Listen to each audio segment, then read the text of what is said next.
এলাকায় বন্টন করার জন্য। এই শাড়ি কি আমি প্রধানমন্ত্রীর উপহার কি আমি বলবো না?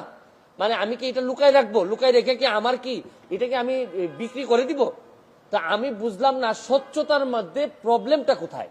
আমি যদি স্বচ্ছ হইতে চাই, আমি যদি যে বরাদ্দ পাই এটা যদি আমি বলে দিতে চাই, বলি জনগণকে, তো এইখানের মধ্যে এমপি হিসাবে আমি অপরাধটা কি করলাম?